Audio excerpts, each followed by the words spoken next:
Nous allons tous prier au nom de Jésus. Père Saint, merci de nous diriger maintenant par le Saint-Esprit, par la puissance du sang de Jésus qui nous sanctifie, qui nous a lavés, purifiés, justifiés, et qu'il n'y a maintenant sur nous qui sommes en Jésus-Christ aucune condamnation. Car la loi de l'Esprit de vie en Jésus-Christ nous a tous affranchis de la loi du péché et de la mort. Nous rendons gloire à ton Saint-Nom pour les mystères révélés que tu nous as donnés en Jésus-Christ, pour les soins appropriés que tu nous apportes à tous, pour les nombreuses délivrances que tu as opérées en notre faveur par la mort de Christ sur la croix et par sa résurrection d'entre les morts, de ce que tu nous as délivrés du péché, de la mort, des malédictions, de la maladie, et que tu nous as délivrés de la puissance des ténèbres transférées dans ton royaume de lumière. Et nous pouvons avoir l'assurance de marcher en toute sécurité, car tu es notre refuge et notre salut, tu es notre lumière. Nous bénissons ton Saint-Nom. Enseigne-nous par ton Saint-Esprit ce soir. Édifie-nous, bâtis-nous, Seigneur, construis-nous et rends-nous plus forts par la puissance du Saint-Esprit. Nous t'avons prié reçu au nom de Jésus. Amen. Amen. Acclamons le Dieu, notre Père, le Dieu d'amour, le Père miséricordieux, compatissant, qui nous a aimés avant la fondation du monde, qui nous a établis, conduits d'avance, élus d'avance, choisis d'avance. Quand les temps étaient accomplis, nous a rachetés par la mort de Jésus sur la croix et par sa résurrection d'entre les morts. Acclamons-le très fort.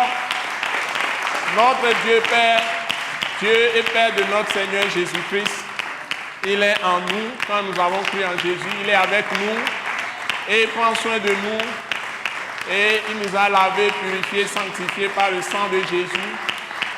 Il nous a pardonnés et il nous pardonne tous les jours quand nous retournons à lui dans l'humilité par la confession de nos péchés. Le sang de Jésus est toujours présent pour nous laver, nous justifier, nous sanctifier, nous relancer dans la course, et qu'il n'y a maintenant sur nous qui sommes en Jésus-Christ aucune condamnation. Car la loi de l'Esprit de vie en Jésus-Christ nous a affranchis de la loi du péché et de la mort. Il nous a délivrés de Satan, des démons, du diable, et aucun esprit ne peut dominer sur notre esprit, sur notre âme, sur notre corps. Il nous a totalement libérés. Il a fait de nous ses fils et ses filles pour célébrer ses gloires. Jésus-Christ de Nazareth, il est dans la salle. Alléluia, alléluia, alléluia. Bon, nous sommes bien mardi. Le quoi? Aujourd'hui, c'est le 3 septembre 2019. Je crois que je suis arrivé 19h20 et nous avons le thème, rappelez-moi le thème que nous traitons maintenant. La direction de La Dieu. Direction De Dieu. De Dieu. Par sa parole. La direction de Dieu, le Dieu Tout-Puissant même nous dirige. La direction de Dieu par sa parole et par son Saint-Esprit. Et par son Saint-Esprit. Son Saint-Esprit. C'est-à-dire par l'Esprit de Christ. Saint-Esprit. En parenthèse, l'Esprit, c'est par Christ que Dieu nous dirige. L'Esprit de Christ. Celui qui donne, c'est lui, l'Esprit de Christ. Christ qui donne l'Esprit et qui le manifeste. L'Esprit, c'est le Dieu Tout-Puissant. Nota bene. L'Esprit, E majuscule. Il est saint parce qu'il n'a pas, il ne commet pas de péché, fait acception de personne, etc. L'Esprit, E majuscule, c'est le Dieu Tout-Puissant, le Dieu Tout-Puissant le Créateur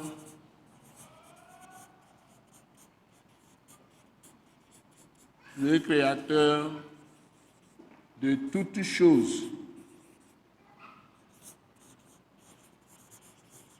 lui-même. Donc, c'est l'Esprit qui est le Créateur, E majuscule. Il nous a créés à son image et nous sommes les petits esprits, E minuscule. C'est ça le mystère.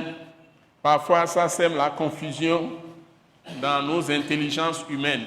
On n'arrive pas à comprendre comment Jésus peut être Dieu, comment on parle de Dieu lui-même, le Tout-Puissant. On dit qu'il est le Père céleste. Et puis comment on peut parler maintenant du Saint-Esprit, on dit qu'il est Dieu. Ce n'est pas trois choses. C'est l'Esprit d'abord, l'Esprit. Et puis il y a des esprits, eux minuscules, qui sont des démons. En dehors de Dieu lui-même, qui est le vrai, E majuscule, il y a les anges de Dieu. Et puis il y a des qualificatifs, on voit archange ou archange, archange. On voit les chérubins et puis d'autres qu'on peut trouver dans la Bible, qui sont des esprits qui manifestent la présence de Dieu. Les anges de Dieu sont manifestés dans l'esprit, Dieu lui-même. Si un ange apparaît, c'est qu'il est totalement dans l'esprit, Dieu lui-même. Et à travers lui, Dieu se manifeste, les envoie en mission. Et là où il y a le Saint-Esprit, les anges de Dieu, c'est là où il y a Dieu lui-même, il y a le Dieu qui est trois fois saint. Et c'est pourquoi on l'appelle Saint-Esprit ou Esprit Saint. Donc, il ne commet pas de péché. Il n'y a pas en lui d'iniquité, c'est-à-dire d'injustice. C'est le juste juge de tous les temps. Il n'y a pas de variation, ombre de variation en lui. Il ne change pas. Il est le même hier, aujourd'hui et éternellement. Donc, c'est ce Dieu-là. En plus, sa caractéristique, c'est qu'il est invisible. On ne le voit pas. L'homme ne peut voir Dieu et vivre. Il va tomber mort en même temps.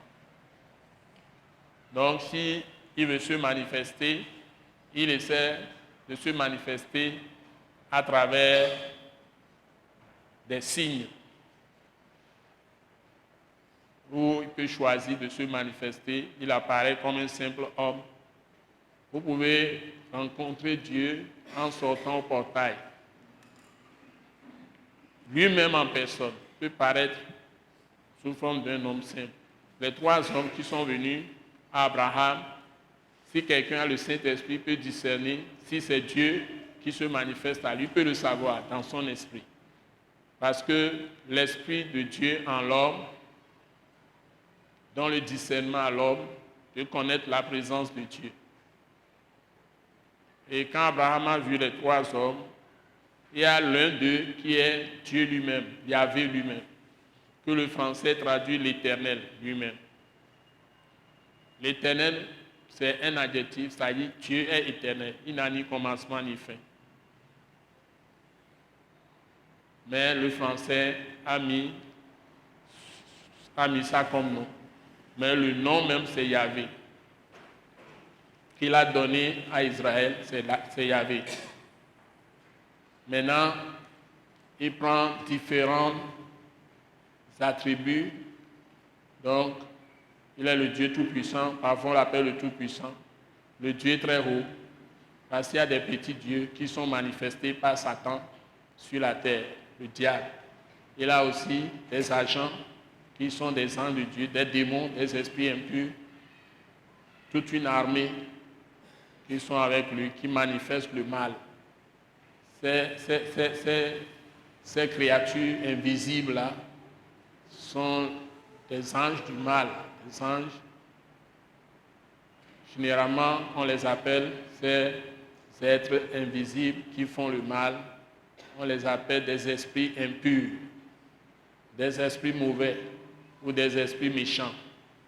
Mais Dieu lui-même, on l'appelle esprit tout court, mais avec E majuscule. Les autres esprits impurs, c'est E minuscule. Les anges de Dieu, c'est anges de Dieu, on écrit toujours, qui sont des esprits au service de Dieu, envoyés pour exercer un ministère en faveur des rachetés du Seigneur Jésus, en faveur des saints, le peuple de Dieu. Voilà. Vous êtes tous bénis. Maintenant, nous allons directement dans le texte Éphésiens chapitre 5, versets 18 et 19. Le thème que nous sommes en train de traiter, le thème, c'est très clair, c'est révélateur. Il y a deux moyens pour que vous soyez dirigés par Dieu. La parole de Dieu, que nous appelons encore aujourd'hui la parole du Christ, crucifié, ressuscité, parce que c'est la dispensation qui est en cours. Dans le temps, Dieu s'est révélé étape par étape à l'homme. Donc, il y a eu le temps de l'Ancien Testament. Il y a eu le temps de l'Ancien Testament et nous sommes entrés de plein pied dans le temps du Nouveau Testament, selon les classifications que vous avez généralement dans la Bible. Mais l'Ancien Testament, en fait, on l'appelle l'alliance de Moïse, l'alliance que Dieu a faite par Moïse. Donc, la loi de Moïse. Et ça comprend dans la Bible 39 livres. Vous prenez Genèse jusqu'à Malachie, 39 livres.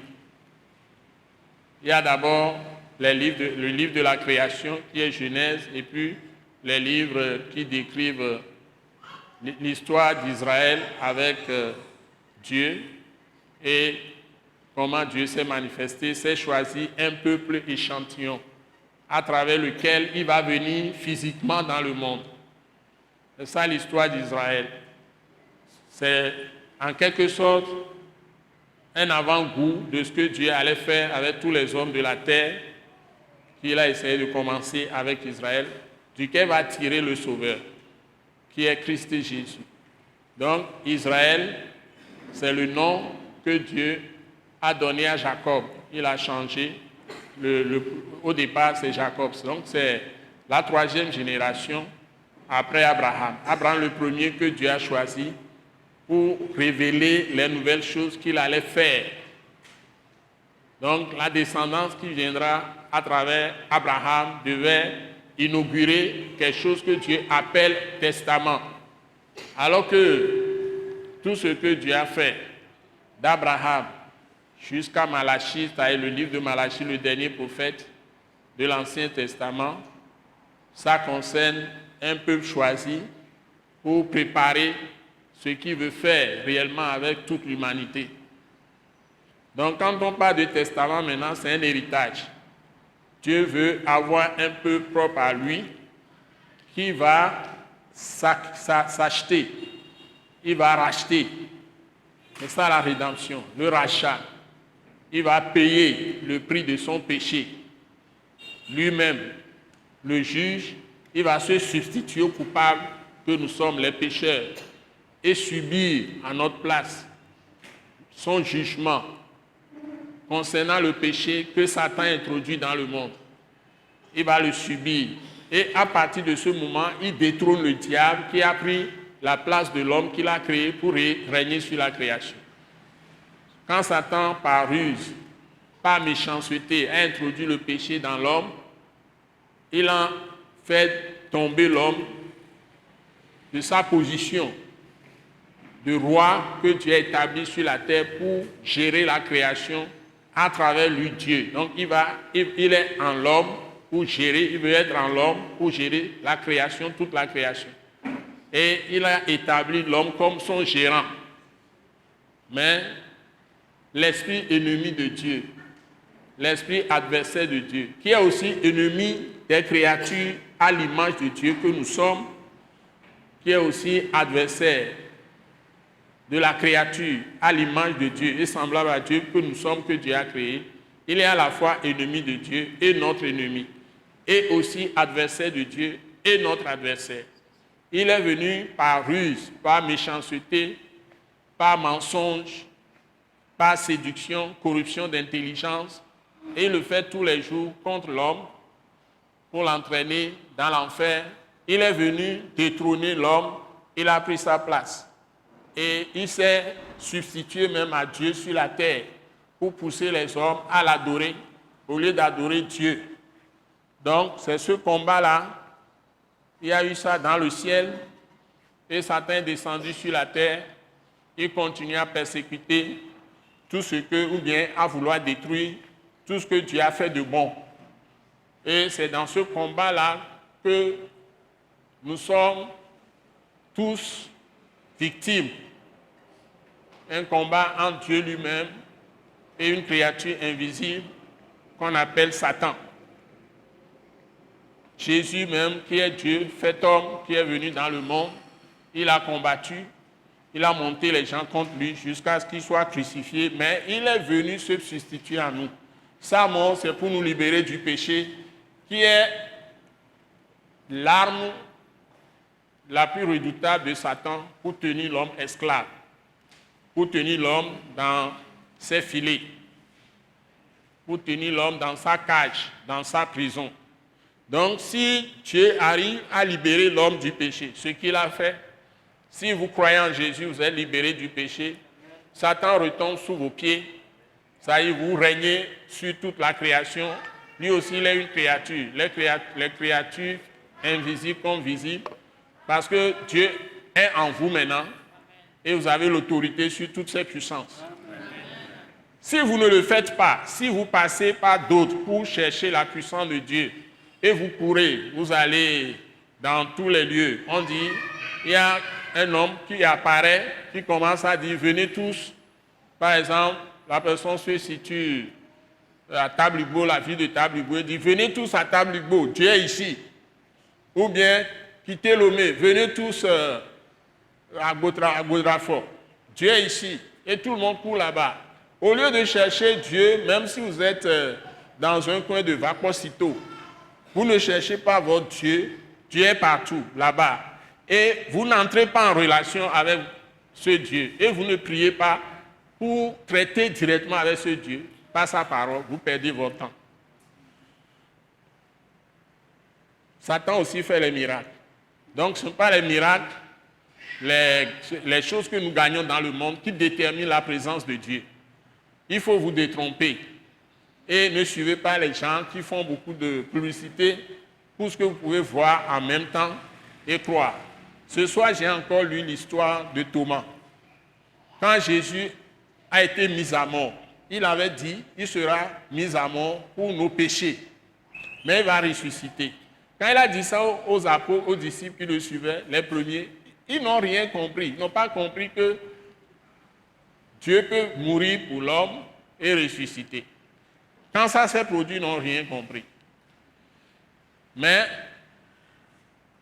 Dieu merci, Pierre et Jean ont cru. La Bible dit dans Jean, chapitre 20, ont cru.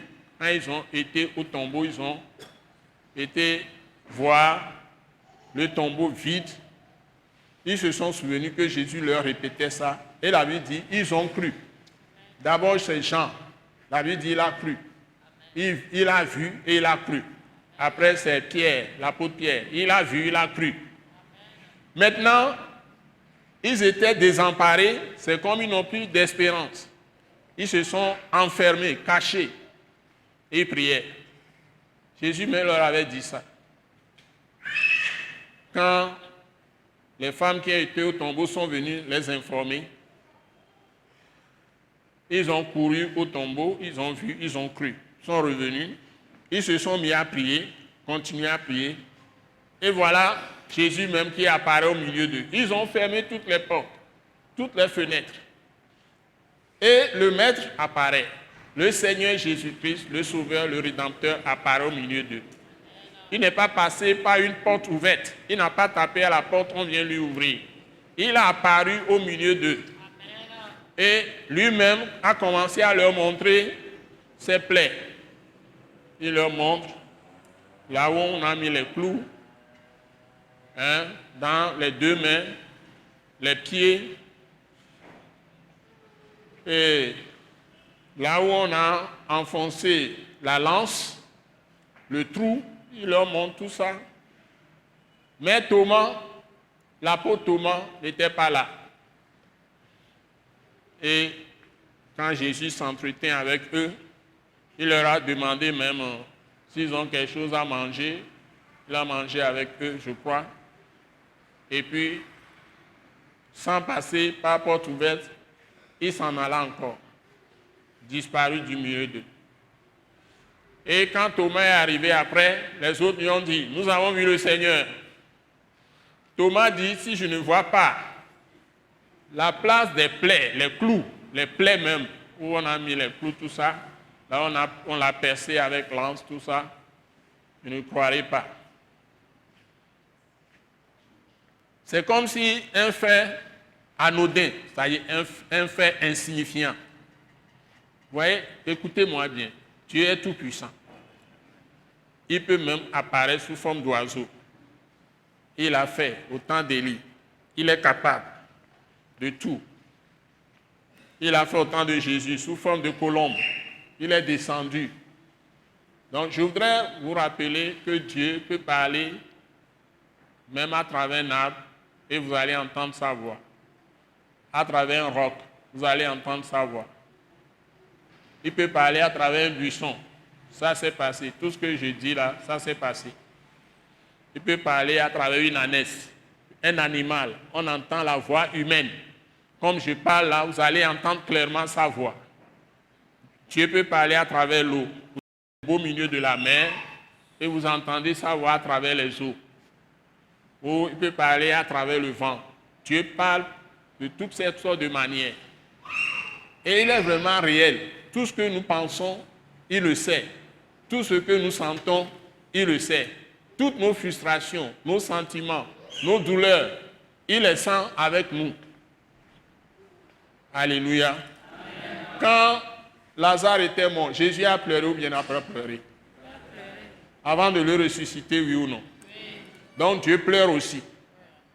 Donc si vous avez des souffrances, comment vous pouvez expliquer que ce Dieu qui est si tout-puissant, il est tellement redoutable, il est en vous en plus, vous pouvez être malade, et si même vous êtes mort, c'est écrit dans la Bible, dans les psaumes, Dieu souffre beaucoup pour la mort de l'un de ses enfants.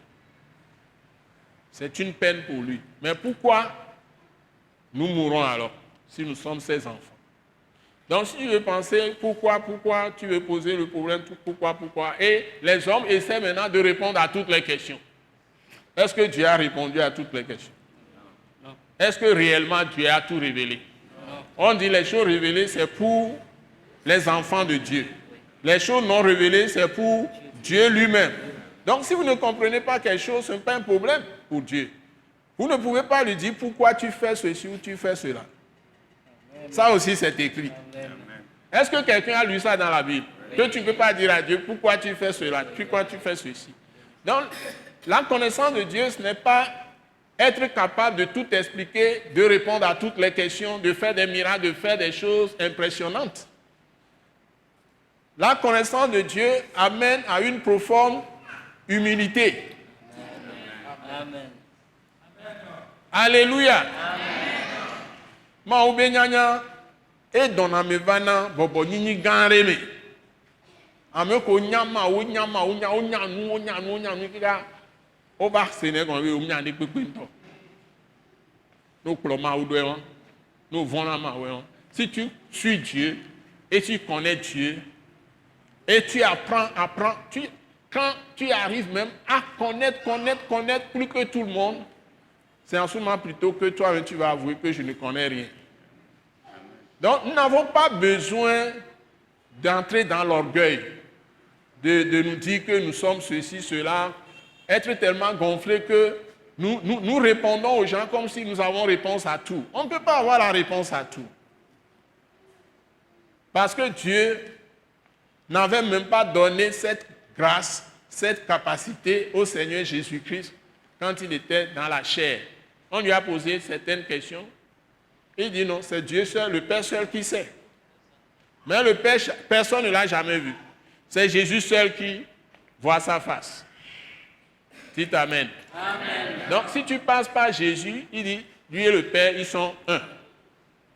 C'est ça le mystère. C'est ça le mystère révélé maintenant.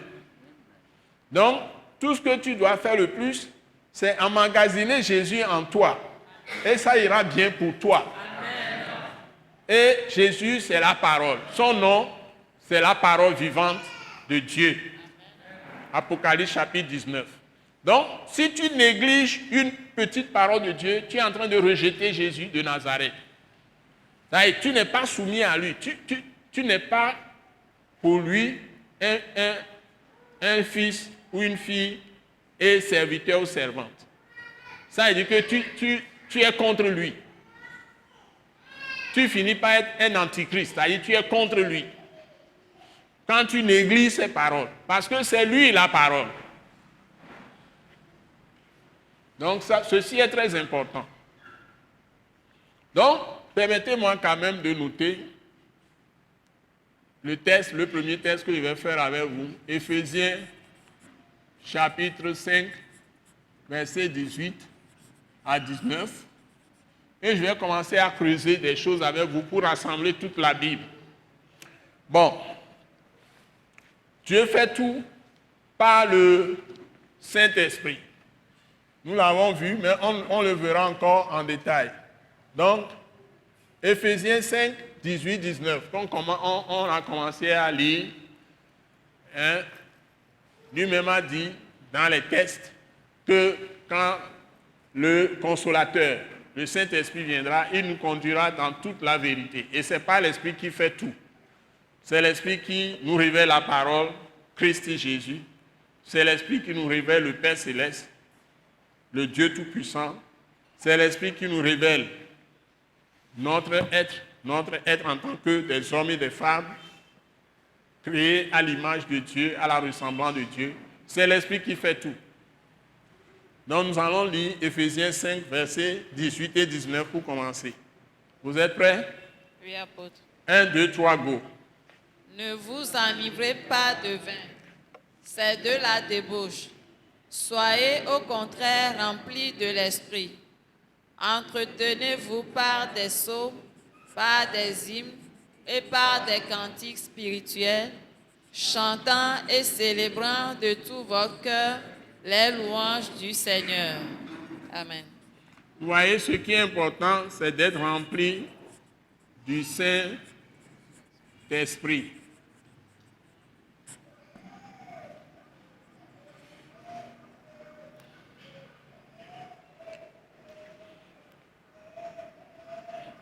Et Dieu va pouvoir vous enseigner. Les secrets de Dieu sont révélés par l'Esprit de Dieu. Le Saint-Esprit, c'est l'Esprit de Dieu. Saint-Esprit, entre parenthèses, je l'avais dit, Esprit de Christ. Vous écrivez Esprit de Christ. Saint-Esprit, ça veut dire Esprit de Christ, virgule, ou Esprit du Père. C'est comme ça que la Bible l'appelle, ou Esprit de Dieu, ou Esprit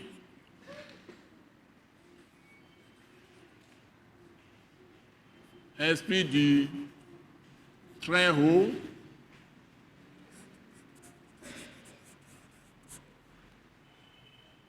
ou Esprit de vérité,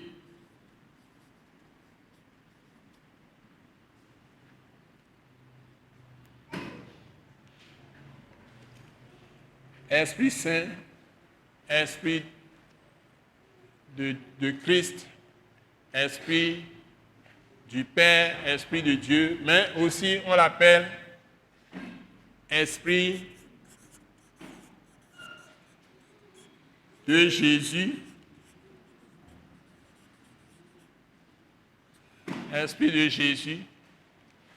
Il est même appelé le consolateur,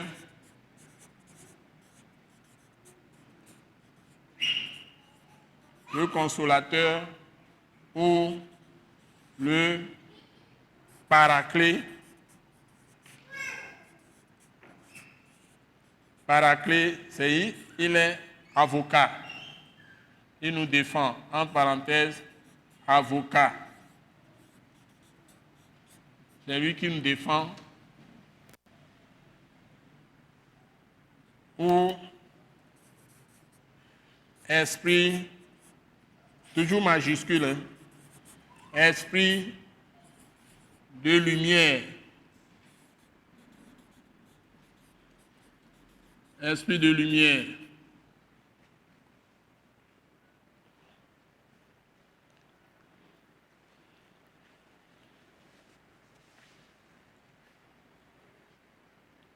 Et il y a encore beaucoup d'autres choses que vous pouvez trouver dans la Bible, etc. Ce n'est pas limité, etc.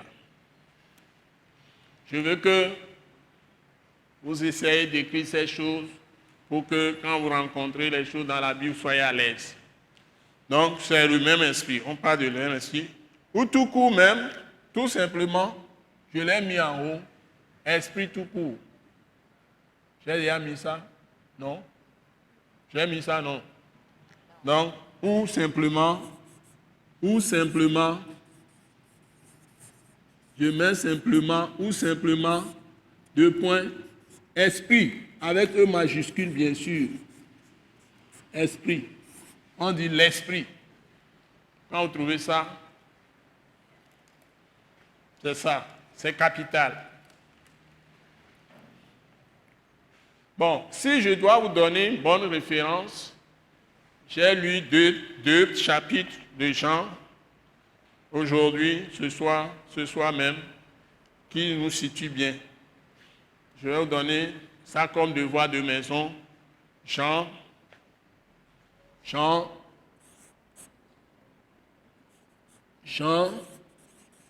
chapitre 14 et chapitre 15. Les deux. Donc, et dans les deux textes, c'est clairement stipulé. L'Esprit nous conduit dans toute la vérité. L'Esprit nous montre le chemin en se servant de la parole écrite, de la parole consignée dans la Bible, de toutes les paroles que Dieu a données, le Christ Jésus, l'Esprit de Christ a donné depuis la première ligne de la Bible jusqu'à la fin de l'Apocalypse. Sans blague. Donc, si nous demeurons dans la parole écrite, dans la Bible que nous lisons, cette Bible, c'est plus que rassemblement de toutes les bombes du monde entier. Les bombes que les Américains ont, plus les bombes, même la puissance nucléaire, les puissances nucléaires, tout ce que les gens ont comme bombes pour détruire, pour anéantir même le monde en quelques minutes. Même des Iraniens qui sont en train d'enrichir l'uranium pour être au même niveau que les grandes puissances comme les États-Unis, la France ou la Russie ou la Chine, etc. Toutes les bombes réunies ne peuvent pas atteindre la puissance explosive des paroles qui sont consignées dans cette Bible. Amen. Pour changer tout dans le monde, ou pour tout détruire, ou pour tout construire. Et d'ailleurs, toute l'humanité, tout ce que, le niveau auquel nous sommes arrivés, on a puisé tout de ça. Les miettes de compréhension, même les atomes dont on parle, tout ça. Si vous allez dans le livre de Job, c'est dans la Bible qu'on a trouvé ces choses. Et les hommes ont creusé pour créer tout ce qu'ils ont aujourd'hui comme bombe, pour tout ce qui nous étonne. Les fusées, les promenades dans la Lune et autres, dans les astres, tout ça, les tubes, galaxies, tout ça. Ils ont puisé tout ça dans la Bible. C'est Dieu, l'Esprit, ou Dieu qui est Saint-Esprit, qui est 3 fois Saint, on l'appelle Saint-Esprit. L'Esprit qu'on ne voit pas, qui parle aux gens dans les sommeils, qui parle aux gens dans les visions, dans les songes, qui révèle des choses secrètes, qui fait découvrir, par exemple, la lumière que nous voyons là, l'électricité, l'énergie, tout ce que nous voyons, qui a tout enseigné l'agriculture à l'homme, comment planter les différents produits agricoles que nous avons, avec les belles choses comme l'or, le diamant, tout ce que nous avons, les perles, toutes les belles choses, avec la capacité de construire les bâtiments, les gratte-ciels, tout ce que nous faisons, c'est à partir de cette Bible. Je voulais vous le dire. Amen. Vous pouvez faire vos recherches. Donc, si les Africains sont assis et ne veulent pas apprendre la parole de Dieu, c'est le plus grand mal qu'ils se font. Ça n'a rien d'européen ou d'occidental ou l'oriental ou je ne sais quoi. La Bible, c'est pour nous tous. C'est la parole de Dieu. Amen. Alléluia. Amen. Donc, je voudrais maintenant faire tout le psaume 119 avec vous, avant de quitter aujourd'hui.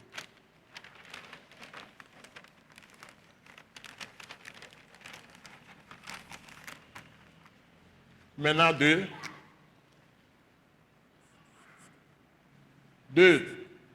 Ce soir, psaume, c'est au pluriel. On l'écrit au pluriel. Psaume numéro chapitre 119. Alléluia. Amen.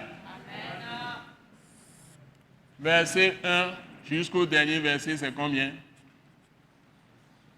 Pardon? C'est combien? 100 combien? 176, c'est ça? 176 versets.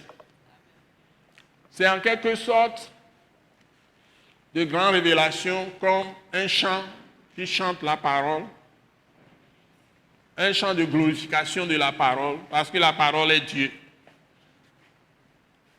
Vous êtes là dans la salle? Oui. Vous êtes tous là? Oui. Vous êtes vraiment avec moi? Oui. Ok, je vais prier. Vous priez avec moi pour que Dieu nous donne un grand réveil ce soir, à la fois des prières, des révélations, des paroles d'exhortation, des paroles de consolation, des paroles pour toucher le cœur de Dieu. Nous allons les programmer, nous allons nous mettre à la place du psalmiste. C'est David qui a écrit ce psaume, mais c'est notre psaume ce soir. C'est-à-dire nos paroles à Dieu. Dis, c'est ma parole, psaume 119 à Dieu. C'est mes paroles à Dieu ce soir. Ce sont les cris de mon cœur à Dieu ce soir. Père Céleste, écoute-moi. Quand je vais me mettre à proclamer ces paroles. C'est pour moi. Et je veux tout le bénéfice pour moi. Au nom puissant de Jésus-Christ de Nazareth. Sanctifie-moi aussi. Par ta parole de vérité. Qui donne la vie. Qui donne la lumière. Qui donne la repentance. Qui donne la foi. Qui donne la force. La puissance. La gloire. La sagesse. La crainte de Dieu. L'intelligence. Le discernement. La consolation. Le réconfort. La victoire. La réussite. En toutes choses. Reçois mes actions de grâce. Et mes remerciements à l'avance. Enseigne-moi, ô Dieu, tes voies à travers les paroles de ce psaume. Au nom puissant de Jésus-Christ. Je te remercie encore. Amen. Acclamons Dieu notre Père par Jésus-Christ. Alléluia. Certains n'acclament pas. Acclamons le Seigneur. Ne soyez pas paresseux.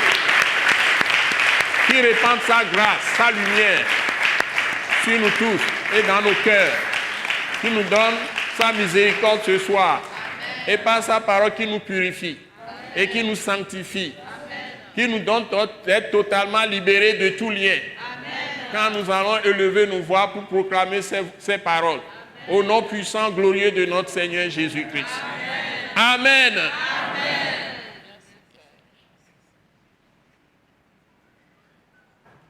Pasteur Philippe, tu es là? Psaume 119. Nous allons y aller sérieusement. Et je vais vous aider, essayer d'écrire tout ce que j'écris ce soir, puisque nous ne faisons plus de rapport. Chacun écrit tout ce que j'écris ce soir. Nous ne pouvons pas l'anglais, mais c'est un anglais. Comme on va y aller, l'anglais. Écrivez tout ce que j'écris, s'il vous plaît, et faites un effort de faire votre travail à la maison. Monsieur Anglais, il y a le chien Baba, et bien donc il y a la home, il y a trop de noms, il y a tout nom. Psaume 119, à partir du verset 1. Donc, je vais écrire certaines choses que je vais retenir qui vont beaucoup nous aider de ce psaume. Je vais simplement aller 1, 2, 3, etc., etc. Et vous pouvez écrire la même chose. Donc, je mettrai quand même les versets. Je mets verset V, tant, et puis j'écris des choses. Et c'est très important. Psaume 119. Nous allons y aller. Psaume 119, 1, 2, 3, 4. Go! Heureux ceux qui sont intègres dans leur voie, qui marchent selon la loi de Yahvé. Heureux ceux qui gardent ses préceptes, qui le cherchent de tout leur cœur, qui ne commettent point d'iniquité et qui marchent dans ses voies. Tu as prescrit tes ordonnances. Bon, on s'arrête là. Donc, les 3 premiers. Vous voyez, la Bible nous dit, heureux. Heureux veut dire béni. Ils sont bénis. Que tout le monde le dise. Ils sont bénis. Ils sont bénis. Ceux qui sont intègres dans leur voie. Ceux qui sont intègres dans leur voie. C'est-à-dire, ils sont parfaits. Ils ne vont pas avec des pensées de mensonges. Ils ne vont pas dans ce qui est ténèbres. Ils sont parfaits. Ils ne vont pas devant et puis reculent encore. C'est des gens qui ont une grande crainte de Dieu. Les gens intègres, ils ont une grande crainte de Dieu. C'est exactement comme Élie qui est apparu, qui dit « Au nom de Yahvé, devant qui je me tiens ». C'est-à-dire, quand ils vont dire une parole, ils vont dire la parole devant Dieu, comme s'ils parlent devant Dieu, comme s'ils ont Dieu comme une personne physique devant eux. Et c'est à Dieu qu'ils adressent la parole qu'ils sont en train d'adresser à n'importe qui dans ce monde, ici sur la terre. Ils parlent selon Dieu. S'ils vont réfléchir, vont penser sur les gens, ils ne vont pas avoir des esprits de suspicion ou d'accusation, de fausseté. Ils ne vont jamais utiliser leur langue pour médire, c'est-à-dire répandre le défaut de quelqu'un. S'ils ont vu le péché chez quelqu'un, ils ne vont pas aller chez une autre personne pour parler de ce péché sur la personne. Ça, ils ne médisent pas. Ça, ils ne disent pas le mal que les gens font aux autres. Ils ne publient pas ça. Ils n'aiment pas dire le mal de quelqu'un qui est en train de faire ce qui est mauvais, ce qui est mal. Ils ne diffusent pas ça aux autres. Ils n'utilisent pas leur langue pour médire. Et ils n'utilisent pas leur langue, ça c'est la médisance. Ensuite, ils n'utilisent pas leur langue pour inventer des histoires fausses, mensongères, concernant des gens pour les dénigrer, pour les diffamer, pour les diminuer, pour les blesser. pour que les gens fuient ces personnes, pour que les gens s'écartent de ces personnes, pour que les gens abandonnent ces personnes. Il y a des gens aujourd'hui qui sont dans l'église, qui vont voir d'autres de ne plus aller dans l'église où ils étaient avec les gens. Ils vont dire, ne va plus dans cette église, va plutôt dans telle autre église. Pourtant, il est venu chez le pasteur de cette église qui l'a bien accueilli, ou bien sa femme. Ils lui ont fait l'administration des grâces. Il a bénéficié de beaucoup de choses. Mais après, il se lève, il peut dire lui aussi, il est maintenant un homme de Dieu, une femme de Dieu. Il va rassembler les gens, il va, comme les gens qui connaissent dans l'église, il va les rassembler, il va leur dire de méchantes paroles sur le serviteur qui lui a enseigné les premiers pas dans la foi. C'est quelque chose qui est devenu de l'eau que les gens boivent au Togo, dans notre pays, parce que le pays est comme ça. Les gens ne font que dénigrer. Quiconque a une petite responsabilité, même dans les maisons, les gens ne veulent plus entendre la vérité. Même des enfants ne veulent plus que leurs parents les reprennent. Aujourd'hui, on est étonné parfois que ton enfant te dit des choses, il peut même te dire qu'il n'est pas d'accord. C'est au temps de nos pères, tu vas dire à mon père, mais tu ne peux même pas. La personne est en train de dormir, même tu t'éloignes de là où il dort. Tu vas te tenir devant lui et puis il va parler, puis tu vas dire, je ne suis pas d'accord. Tu es quelle créature? Ça ne te viendra, ça ne va jamais effleurer ta pensée. Maintenant, nous disons que nous sommes de Dieu, nous connaissons Dieu, nous avons été à l'école. Et puis nous parlons de tort à travers les uns aux autres. Hein? Ne parlons pas des époux même, l'homme et sa femme à la maison. C'est devenu une souffrance pour tout le monde. Des gens quittent les maisons, ils vont dire à d'autres, le feu brûle chez moi. Qui a mis le feu? Est-ce que c'est un bon langage pour des gens qui se disent des chrétiens? Le feu brûle chez moi. Ils sont allés bintol et bonnier. Ce n'est pas un bon langage. Nous sommes censés être des hommes et des femmes de paix quand on est en Christ. Il dit, je vous laisse la paix.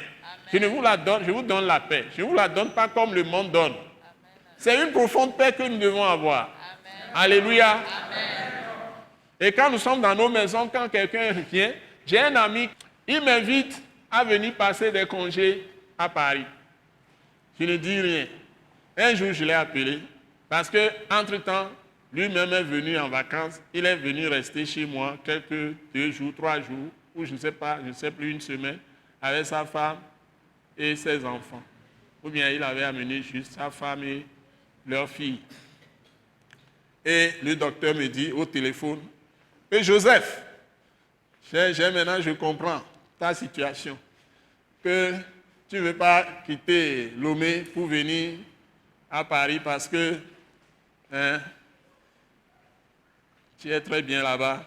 Quand on rentre chez toi, tout stress disparaît. » Il m'a dit ça au téléphone, il dit, ah bon? Il dit oui. Que quand ils sont venus, quand tu rentres chez moi, tu es là, tout stress disparaît. Amen. Je te donnerai de bonnes paroles. Il y a une ambiance de paix profonde. Amen. Vous me suivez? Hein? Quelqu'un se plaignait un jour dans ma maison, faisait des clameurs. Les gens, les frères qui sont venus, il y a un qui a fait cette église, qui a dit, mais nous, on vient ici tout le temps, quand nous sommes dans la chaleur, dans le feu, nous venons et tout s'éteint, nous retournons avec la paix. Et toi, tu es ici, tu n'as pas la paix. Quelqu'un a dit ça dans ma maison. Ça dépend de la façon dont tu penses. C'est ton intellectuel. Et c'est la Bible qui renouvelle notre intelligence. Amen. La façon dont tu penses, c'est ça qui détermine ta paix. Si tu penses comme Dieu, tu auras toujours la paix. Amen, amen. Et justement, la Bible est donnée pour que nous ayons toujours la paix. Amen.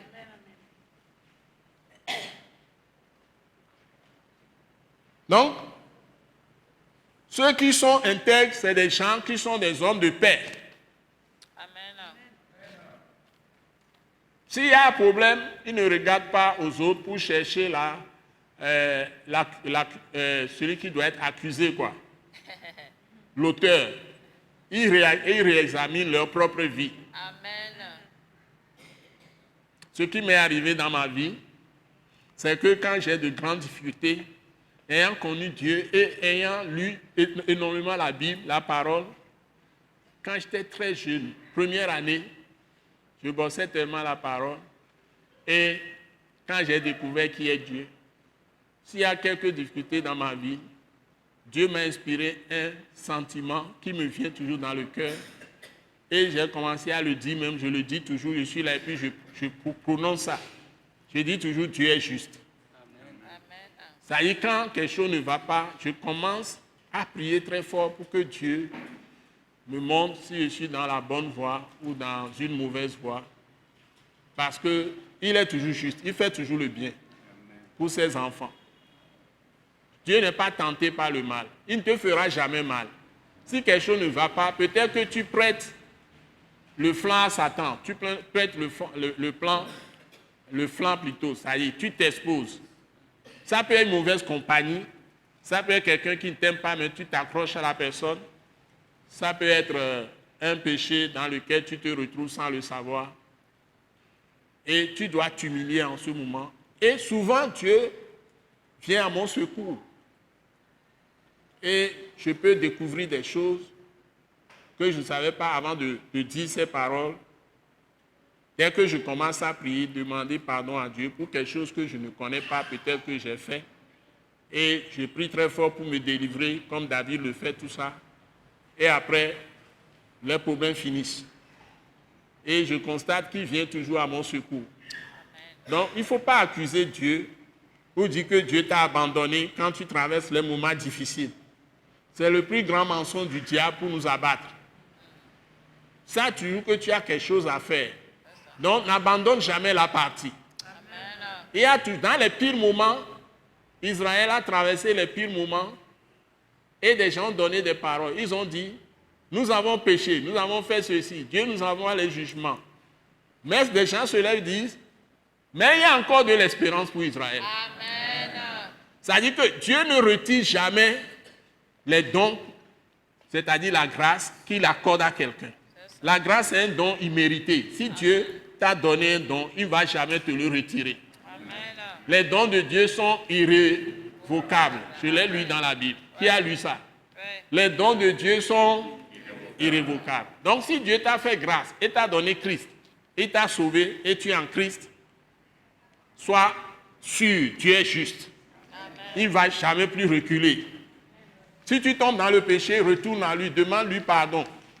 Il va te pardonner, il va encore te lancer, il va faire de plus grandes choses que si tu n'avais pas commis ce péché. C'est comme si parfois faire l'erreur et revenir par la repentance à Dieu fait gagner plus de choses que de ne jamais faire d'erreur. C'est une expérience de la vie. Je vous assure, ceux qui ont souvent chuté lamentablement, s'ils se repentent, Dieu leur fait de meilleures choses que s'ils n'avaient pas commis ces péchés. L'exemple, c'est David lui-même. Qu'est-ce que Saül a fait? Dieu l'a rejeté totalement. Jusqu'à ce qu'il meure par rapport à David. Quelqu'un lui dit, va tuer tout le peuple amalécite. Hein? Tu les tues, tu le roi. Tu fends même le ventre, ou bien tu trouves le ventre avec épée des femmes enceintes, tu tues tout le monde. Il n'exécute pas l'ordre de Dieu. Et puis il dit, il a accompli tout ce que Dieu a dit. Il le dit comme ça au prophète, il s'est moqué de Dieu. Le prophète lui dit maintenant, lui fait comprendre son péché. Le monsieur Morticus ne reconnaît pas son péché. Il dit que c'est le peuple qui a dit de garder, tue les animaux, tu tues tout le monde, tu tues même les animaux. Il a laissé les animaux gras. Et puis il dit, il a réservé ça. Le peuple a demandé de prendre les animaux gras pour sacrifier à Dieu. Ça veut dire que Dieu est unique. S'il donne un ordre, lui-même il viole ça. Dieu est injuste quoi. Il ne pratique pas lui-même la justice. Ou Dieu est menteur. Quand il parle, on ne doit pas faire exactement ce qu'il a dit. Il se décharge. Mais le prophète lui annonce que Dieu te retire à partir d'aujourd'hui l'autorité. Il choisit un meilleur que toi. Un autre roi qui est meilleur que toi. Comme ça, Dieu lui a retiré même le Saint-Esprit. Un mauvais esprit est venu sur lui. Et là, il a gardé le roi vivant, parce que le roi va lui indiquer là où il a ses richesses. Donc, il est beaucoup plus intéressé par l'argent que d'exécuter l'ordre de Dieu. C'est ça son péché. Maintenant, quelqu'un d'autre, Dieu retire la royauté à Saül et donne ça à David. David, lui, se lève. Au lieu d'aller à la guerre, conduire la guerre lui-même, il reste à la maison. On dit, l'oisiveté est la source de tous les maux, tous les péchés. Donc, il monte sur sa maison étage pendant que les autres sont à la guerre. Il nomme un chef de guerre, lui-même est resté dans la maison. Il va sur l'étage et puis voit la belle femme Bathsheba en train de se laver, toute nue. Et le monsieur a eu le mauvais désir de faire venir, puisqu'il est roi, tout ce qu'il désire, on exécute, de faire venir la femme. Il coucha avec la femme d'autrui, ce qui est réellement prémédité. Il a fait ça, il a médité tout, et il a couché avec la femme. La femme rentre, puisque la guerre durait un peu, la femme lui envoie dire maintenant que j'attends un bébé de toi le roi. C'est la femme du riz, la femme d'un soldat. Comment il va faire? Au lieu de se repentir, lorsque tu dois te repentir, tu ne te repens pas, tu endurcis ton cœur, tu vas faire pire péché encore. Il est allé plus loin. Premier péché, c'est quoi qu'il a commis? Il a commis quoi? Adultère, proprement. C'est adultère propre, dans la chair. Il a beaucoup de femmes à la maison, il a beaucoup de concubines. Il peut sauter sur une concubine, il peut sauter sur une femme. Il avait plusieurs femmes à la maison déjà, ça ne lui suffit pas. Il va désirer la femme d'autrui, convoitise charnelle. Convoitise des yeux, c'est dans 1 Jean, chapitre 1 je crois, chapitre 2. La source du péché, convoitise des yeux. Il s'est créé un problème lui-même. Il est maintenant dans le péché devant Dieu. Et Dieu ne cache rien. Il est roi, Dieu va le dévoiler. Il va le mettre à nu. Maintenant, deuxième niveau. Comment il fait? Il réfléchit. Il envoie un message à son chef d'armée. Et d'abord, il a envoyé un message, de lui envoyer le monsieur, le mari de la femme. Il veut camoufler les choses. On lui envoie le mari. Le mari arrive dans la maison, dans le palais du roi. D'abord, il s'entretient avec le mari, comment va la guerre, tout ça. On lui dit, mais ce n'est pas ça qui l'intéresse. Il veut cacher son péché. Deuxième péché, c'est quoi ici? Il veut cacher son péché. C'est quoi? C'est quoi il fait maintenant? Comment on appelle ce péché? Comment? Dissimulation, voilà. Bon, il y a quelqu'un, chez qui on voit les dissimulations, comment on les appelle? Ceux qui cachent leurs trucs, dissimuler leurs péchés, faire les choses méchantes, mais ils font comme s'ils sont les meilleurs. Les hypocrites, vous avez trouvé, acclamez-vous vous-même. Ce sont les hypocrites. Ce sont les hypocrites. Donc c'est l'hypocrisie. Ils cachent le mal qu'ils font, le péché. Des gens sont dans les pays aujourd'hui, même dans les foyers, dans les maisons, les gens pratiquent l'hypocrisie. Même les enfants pratiquent l'hypocrisie envers les parents. Les parents pratiquent l'hypocrisie envers les enfants. Les femmes pratiquent l'hypocrisie, les maris pratiquent l'hypocrisie, femmes et maris, l'un envers l'autre. Et c'est la chose qui irrite le plus Dieu. C'est le mensonge caché, quoi. Ou bien le mensonge raffiné, en quelque sorte. Le mensonge raffiné, c'est un sommet plus haut. C'est fait par les gens les plus intelligents, les plus sages, c'est-à-dire, ils utilisent leur sagesse pour servir les intérêts du diable. C'est ça l'hypocrisie. Et l'hypocrisie, l'autre aspect, on appelle ça dissimulation, comme il y a un autre mot, la duplicité. C'est-à-dire les gens, ils ont deux faces. Ils ont deux faces. Donc, quand tu vois leur face qui montre aux gens, ce sont des masques. Ils portent des masques. C'est-à-dire, quelqu'un peut te dire, viens, je vais t'aider, je vais faire ceci, tout ça, mais il te montre d'abord masque de quelqu'un qui est bon. La Bible dit qu'ils te disent paix, mais ils ont la guerre dans le cœur. C'est dans les proverbes. C'est-à-dire, il te cherche, il veut te détruire, mais il fera comme s'il veut te faire du bien. Il faut que tu sois un insensé pour courir dans les bras des gens qui auparavant ne t'ont pas cherché du bien, puis brutalement ils changent. Puis je vais te faire tout le bien.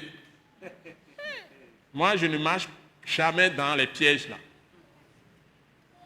Si je sais que tu ne m'aimes pas, ne viens pas me dire que tu viens, on va faire ceci ensemble. Je ne marcherai jamais. Je ne fais pas de partenariat avec les gens qui ne m'aiment pas ou qui n'aiment pas Dieu et qui sont contre ce que je fais en tant que donner toute ma vie, ma force, mes énergies à Dieu. Et tu vas vouloir maintenant venir me proposer des choses pour que j'ai de l'argent, tout ça, je ne marche pas. Ce n'est pas l'argent qui compte pour moi. La Bible dit, la réputation vaut mieux que l'argent, que la richesse. C'est dans les proverbes. C'est-à-dire, dans une maison où on a un pain sec, où règne l'amour, où règne le respect de la dignité de l'autre, son honneur, tout ça. Hein? Une maison où vous n'avez qu'un pain sec pour manger, vous n'avez rien du tout. Mais où règne l'amour, la justice, le respect de la dignité des autres, tout ça. La droiture, hein? La vérité, l'amour, la lumière, tout ça, c'est mieux que d'être dans une maison où l'amour n'existe pas, la justice n'existe pas, la miséricorde n'existe pas, respect de la dignité, l'honneur n'existe pas. On jette l'opprobre, la honte sur vous, et que cette maison, vous allez, c'est rempli de viande. Vous mangez comme vous voulez, vous mangez tout ce que vous voulez, vous êtes très bien rassasiés. C'est une maison qu'on doit fuir. Est-ce que vous m'entendez? Peuple de Dieu. Peuple de Dieu, vous m'entendez? C'est ce que la Bible enseigne. Ne regardez pas ce que les gens possèdent pour les suivre. Ne regardez pas à ce que les gens possèdent pour les suivre. Pour les faire entrer dans vos maisons. La Bible dit, si quelqu'un vient chez vous, s'il n'apporte pas la doctrine, l'enseignement de Jésus-Christ, ne le recevez pas dans votre maison. S'il apporte d'autres paroles, vous allez être dans sa compagnie. Il va corrompre votre intelligence. Il va vous séduire, vous détourner de la route que Dieu trace pour vous, pour votre salut. Fuyez cette personne comme une peste, comme le sida, comme la maladie qu'on appelle le sida, comme l'acide, quoi, qui peut vous détruire. Vous devez vous ouvrir les yeux. Nous devons nous ouvrir les yeux, nous les enfants de Dieu. Donc nous n'allons pas comme des Autriches qui sont sans intelligence. C'est écrit dans Job. L'Autriche peut pondre son œuf, je crois, et avoir des petits-enfants, les abandonner, ou même les écraser ses propres œufs. Dieu ne lui a pas donné de l'intelligence. Et ne soyons pas comme des chevaux. Des chevaux. Ne soyons pas comme un cheval ou des chevaux. Nous devons manifester la sagesse, l'intelligence, le discernement. Nous devons faire des jugements avant d'agir, avant de parler, avant de juger, avant de faire tout ce que nous faisons. Donc tout ça, c'est dans l'intégrité. Tu es parfait, quoi. Parce que nous avons reçu la perfection par Christ Jésus. Quand nous sommes venus à Christ, Dieu nous a déclarés parfaits. Il nous a refait nouvelle création. Et son Esprit Saint nous donne toute la sagesse qu'il faut. La sagesse, c'est la crainte de Dieu. C'est que tu fais les choses exactement comme Dieu veut. Et ce n'est pas le Saint-Esprit qui utilise la parole écrite là pour faire naître cette sagesse en nous, cette crainte de Dieu en nous. Dès que tu reçois Jésus-Christ, ton cœur est déjà bien préparé, libéré de la puissance des ténèbres, ça y est, des esprits impurs, libéré de la puissance du diable, tout ça. Tu es transféré du royaume des ténèbres dans le royaume de lumière où Jésus-Christ est roi. Donc dans ton cœur a été refait. Ta conscience a été refaite, a été recréée. Et les pensées de Dieu viendront en toi par le Saint-Esprit si tu médites, tu lis, tu étudies et si tu médites régulièrement la parole écrite. Les bonnes paroles de Dieu qui donnent la grâce. Par exemple, ce psaume, ce sont les bonnes paroles de la grâce, les bonnes paroles de Dieu. Dieu te montre ses voies dans ce test. Bénis sont ceux qui marchent dans l'intégrité ou qui sont intègres dans leur voie. Et Jésus a dit, je suis le chemin, c'est-à-dire la voie. V-O-I-E. C'est ce qui est écrit ici. On parle de Christ ici. Il est la parole. Et son esprit vient en toi et tu lis la parole écrite et Dieu l'esprit utilise la parole écrite pour purifier ton cœur, enlever tout ce que le diable a semé en toi. Il enlève toutes les semences diaboliques et sataniques de ton cœur. Et chasse les méchants esprits parce que la parole est l'épée du Saint-Esprit. Le Saint-Esprit qui est en toi, qui est Christ Jésus, l'Esprit de Jésus, l'Esprit de Christ, l'Esprit de Dieu, coupe la tête à tous les serpents, écrase les scorpions dans ton cœur, chasse toutes ces bêtes méchantes de ton cœur. Il renouvelle ton intelligence. Et tu vas avoir la pensée maintenant de Dieu, c'est-à-dire tu penses comme Dieu pense. Ces inspirations viendront dans ton cœur et Dieu mettra dans ton cœur ses voies, les chemins où tu dois passer. Ton intelligence sera renouvelée. C'est là où tu commences à avoir la puissance. Donc tous les pièges qu'on te tend, tu ne vas pas tomber dedans. Amen. Alléluia. Amen.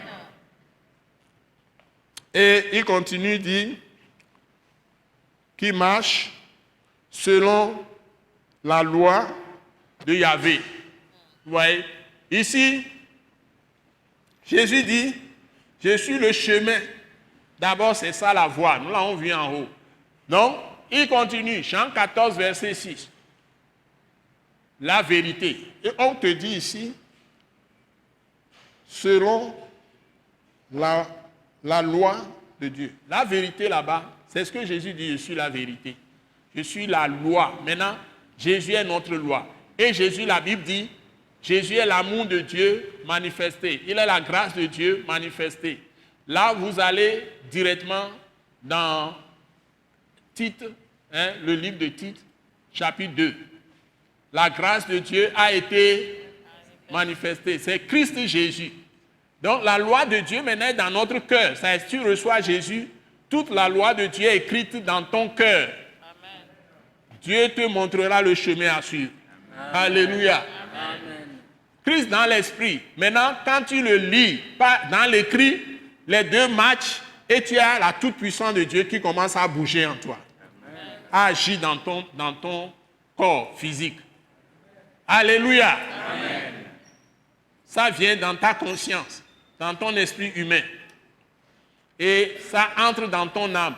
Lorsque tu lis la parole, c'est ton âme qui est maintenant en train d'être touchée. Quand nous lisons, nous méditons la parole, nous nous posons des questions pour pouvoir être dans la parole que nous lisons, être ce que Dieu veut. Quand nous prions avec ça, notre âme est totalement visitée, notre intelligence est visitée, nos sentiments sont visités, nos émotions sont visitées, nos désirs sont visités. Notre intelligence est visitée. Tout ça est visité. Et une transformation se produit. Parce que le Saint-Esprit utilise la parole comme l'épée pour chasser tout ce qui est désordre, tout ce qui est venu du diable qui était là, et met la lumière de Dieu par la parole. Parce que la lumière, la parole, là, c'est la lampe de Dieu. C'est la lumière de Dieu sur ton sentier. Amen. Donc, on ne vous trompe pas. Allez dans une église, et puis, ou bien dans un milieu, et puis on dit, un homme est là. Tout le monde désire le toucher. Tout le monde désire qu'il lui impose la main. T.L. Osborne est venu. Il a fait des conférences auxquelles j'ai assisté. À un moment donné, il nous parlait, et puis il dit, mais il y a des gens qui sont venus très nombreux vers lui, en apartheid, et lui ont demandé qu'il leur impose la main pour qu'il reçoive la puissance qu'il a. Il dit, ce n'est pas magique. Ce n'est pas magique. Ce n'est pas automatique. Tu ne peux pas venir à lui ce que lui, il a mis 26 ans avant de trouver. Il a cherché Dieu. D'abord, il a amené sa femme en Inde et les hindous l'ont malmené avec leur puissance. Il n'a pas pu faire grand-chose là-bas. Et il a décidé de quitter l'Inde pour rentrer aux États-Unis et il a juré à sa femme qu'il ne l'amènera plus jamais dehors pour faire quoi que ce soit. S'il n'a pas réellement la puissance de Dieu. Parce qu'en ce moment, il n'avait pas encore connu la parole de la grâce, c'est-à-dire la parole de la croix simple, telle que nous l'enseignons. Il n'a pas encore maîtrisé ça. Et il n'avait pas la capacité de manifester la puissance de Dieu. Donc, ça lui a pris 26 ou 22 ans avant d'y arriver.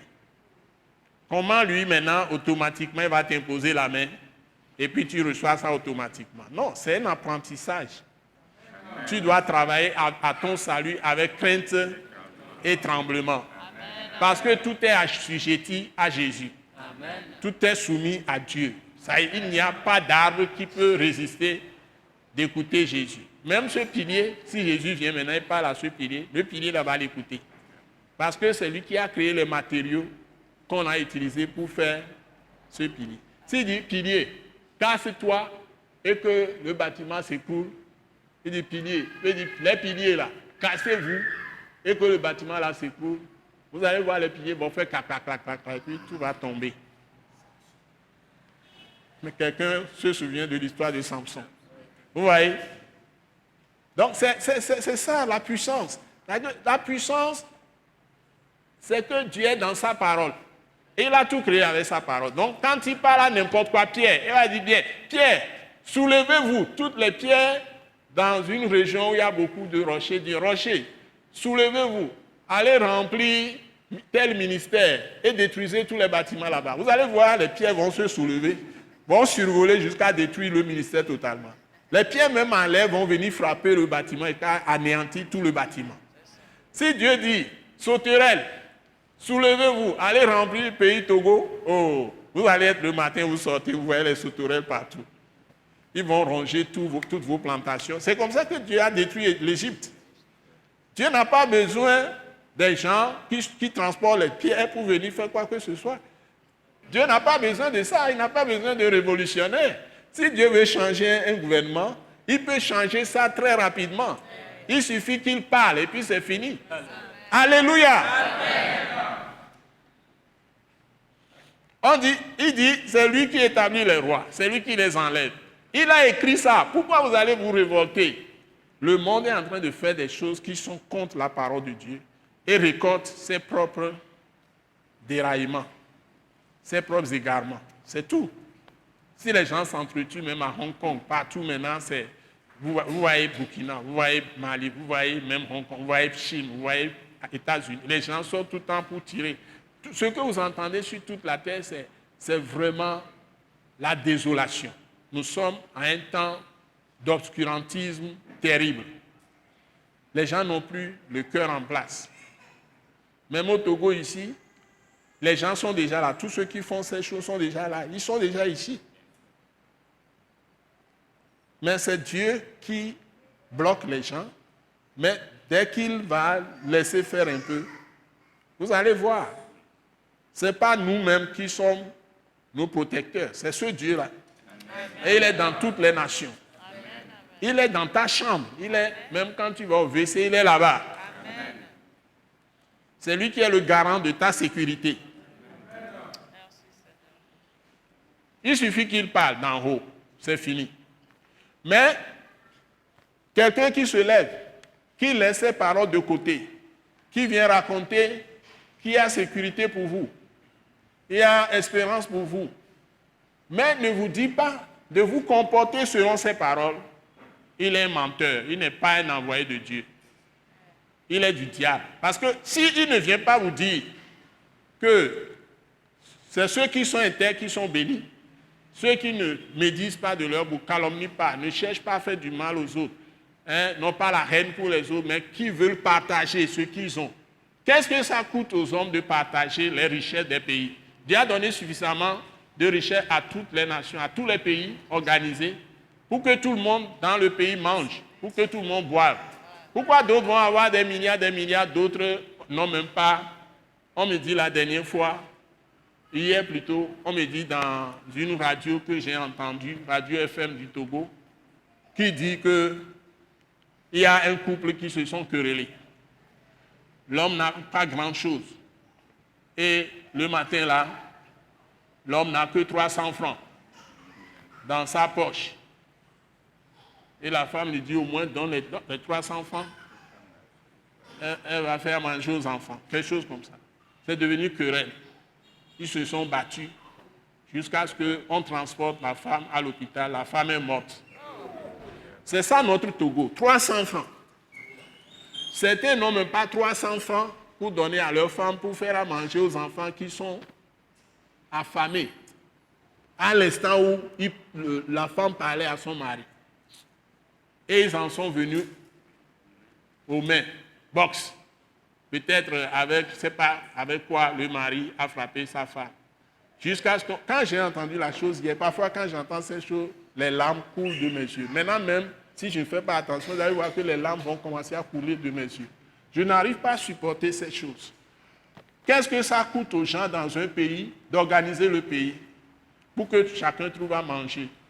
Toute l'Afrique de l'Ouest, toute l'Afrique centrale, toute l'Afrique orientale, toute l'Afrique australe, toute l'Afrique du Nord, l'Afrique de l'Est, tout ça. Afrique centrale, tout ça. Vous voyez les feux qu'il y a partout. Heureusement que pour le moment, Dieu nous accorde cette grâce. Nous avons cette paix. Nous devons être reconnaissants à tout ce que Dieu utilise. Et moi, je me suis dit que les gens qui sont censés de me garder, je ne vais jamais me rebeller contre eux. La Bible ne m'enseigne pas de me rebeller contre ceux qui sont censés assurer ma sécurité. Dieu a confié notre sécurité à qui dans le pays? Les forces de l'ordre, non. Est-ce que je me trompe? Je ne vais pas les dénigrer, je ne vais pas les diffamer, je ne vais pas les insulter. Et ceux-là sont sous les ordres des autorités, non? Des autorités gouvernementales. Hein? Ce sont des réalités, non? Ce n'est pas des hommes que nous voyons. Moi, je ne vais pas les insulter. Je ne vais pas me lever contre eux. Même si vous me dites maintenant que je suis affilié du pouvoir, ça fait votre problème. Je m'en moque. Je n'ai jamais participé, depuis que je suis garçon, petit, toute mon enfance, ma jeunesse, jusqu'à présent, je n'ai jamais participé à une réunion de contestation. J'étais au lycée quand les gens faisaient de telles réunions, les petits, tout ça, mais mon cœur n'accepte pas ces choses. Je n'étais même pas converti. Je n'aime pas là où on fait des choses qui sont injustes. Et puis je n'approuve pas non plus ceux qui ont des positions élevées, qui font les mauvaises choses. Je ne les approuve pas non plus. Donc, ça veut dire que je ne circule pas dans les partis politiques ou, je ne sais pas, économiques. Je ne suis dans aucun club. Et après, quand Dieu m'a appelé, tout ce qui m'a intéressé, c'est sa parole. Et il m'a établi pour prêcher sa parole. Et je fais du bien à tout le monde. Donc, la parole de Dieu peut aider ceux qui sont au pouvoir, ceux qui sont des économistes, ceux qui sont les journalistes, ceux qui sont les gens dans la communication, ceux qui sont militaires, gendarmes, policiers, ceux qui sont ingénieurs, tous les domaines, dans les services, dans les industries, entreprises, Nous tous, moi-même compris, même les hommes de Dieu. Donc moi, j'ai choisi et j'ai renoncé à ma carrière professionnelle pour m'adonner à ça jusqu'à la fin de ma vie, à la parole. Parce que ça, c'est très précieux. Et c'est dans ça qu'il y a tout. Et c'est ce que je fais aujourd'hui. Donc, intégrité. Marcher dans l'intégrité. Marcher selon la loi de Dieu, c'est-à-dire la vérité, qui est Christ Jésus. La voie, c'est le chemin, c'est encore Christ Jésus. Donc, si vous êtes établi dans Christ Jésus, vous êtes pleinement dans cette parole prophétique qui est Psaume 119. Tout ce que vous désirez, Dieu va le faire. Amen. Verset 2 maintenant, il dit, heureux ceux qui gardent ces préceptes, ces paroles, c'est toujours les paroles, qui le cherchent de tout leur cœur, vous voyez. Dieu vient dans le cœur de ceux qui le cherchent de tout leur cœur. Hein? Il va se révéler à vous, il va vous donner des révélations, il va vous enseigner sa parole. Là où Dieu donne les révélations le plus, ce n'est pas dans le sommeil. Dieu n'a plus rien à donner de nouveau. C'est beaucoup plus dans sa parole. Donc, tout le monde doit méditer cette parole jour et nuit. Mon témoignage, c'est que je ne médite pas cette parole moins de 6 heures de temps par jour. Quand j'étais jeune, pas moins de 6 heures de temps. Et quand je suis en train de méditer, je suis en train de prier. Si je médite, je suis touché, j'arrête la méditation. Je prie d'abord avec ce que j'ai reçu dans mon cœur de la parole. Je prie sérieusement et je prends le temps de prier sérieusement. Et après, je continue encore. S'il y a des paroles qui m'ont touché, je prie encore avec ça. C'est ça qui a bouleversé ma vie. À tel enseigne qu'un moment est arrivé que mon cœur est tout le temps concentré sur Dieu. Même si je suis en train de faire autre chose, parfois, je suis en train de parler avec Dieu en même temps. Je reçois ces directives dans mon cœur. Je peux arrêter en plein travail, arrêter le travail et puis noter quelque chose que Dieu m'a dit. Il me donne des instructions directes par sa voix dans mon cœur. Parce que j'ai médité la parole. J'ai lu d'abord la parole suffisamment. J'ai médité suffisamment. J'ai prié suffisamment. Et je suis déconnecté avec lui pendant au moins 6 heures par jour. Et dans le sommeil, comme assis, même dans le travail, je suis en train de travailler. Dieu m'arrête parfois. Je suspends un peu le travail. Et j'écris tout ce qu'il me dit directement à travers mon cœur.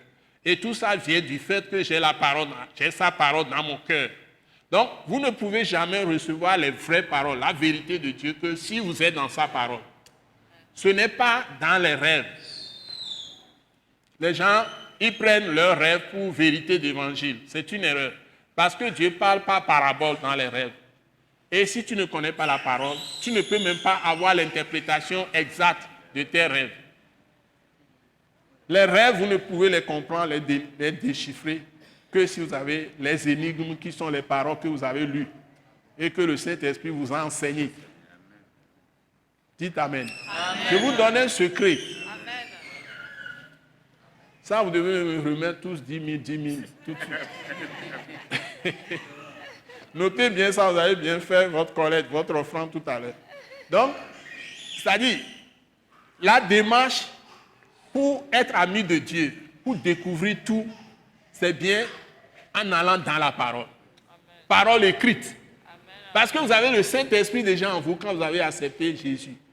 Et vous battez tous les anciens là de l'Ancien Testament. Vous êtes plus grand que toute personne de l'Ancien Testament, même Moïse. Même Moïse, parce que Dieu a dit, Dieu a dit pas Jésus-Christ, de tous les anciens prophètes là, tous les hommes qui ont existé, même Abraham, tout ça, il n'égale pas Jean-Baptiste. Mais Jean-Baptiste n'a fait aucun miracle. Mais le plus petit dans le royaume de Dieu, royaume de Christ et de Dieu, est plus grand. Le plus petit est plus grand que Jean-Baptiste. Ce qui veut dire que Jean-Raoul, papa Jean-Raoul, je vais dire papa parce que tu es un frère aîné, papa Jean-Raoul, là où tu es, Toi, tu dis, je ne suis rien, je ne connais rien, mais tu te trompes. Christ en toi, c'est l'espérance de la gloire. Amen. Il faut que tu acceptes d'abord d'être en lui et il sera en toi. C'est toi qui as accepté Christ par la foi. Tu l'invites à être le roi de ta vie à travers sa parole et les prières que tu lui adresses. Le Saint-Esprit en toi te donne la capacité, avec la parole, de marcher sur toutes les paroles de Dieu sans avoir de problème. Tu n'as pas de difficulté. Et si tu l'as choisi comme ça, maintenant parle. Parle la parole. Amen. Sur tous les problèmes, toutes les questions. Dieu ne regarde pas aux choses physiques. Il regarde à ton cœur. Quelle parole as-tu dans le cœur? Quel esprit t'anime? Est-ce que c'est son Saint-Esprit qui est Christ Jésus en toi? Si c'est ça, son sang te couvre. Son sang t'a délivré et t'a transporté du royaume des ténèbres dans le royaume de lumière de Dieu, qui est le royaume de Christ. Et il va te révéler ses secrets. Il va te soutenir.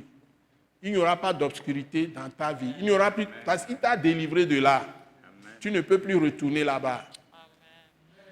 Donc, tu ne participes pas à ces genres de traditions, de coutumes, tout ça. Si tu fais ton enfant, tu n'as plus à attendre 8 jours et puis, ou 7 jours après, tu mets de l'eau sur le toit pour mettre sur ton enfant.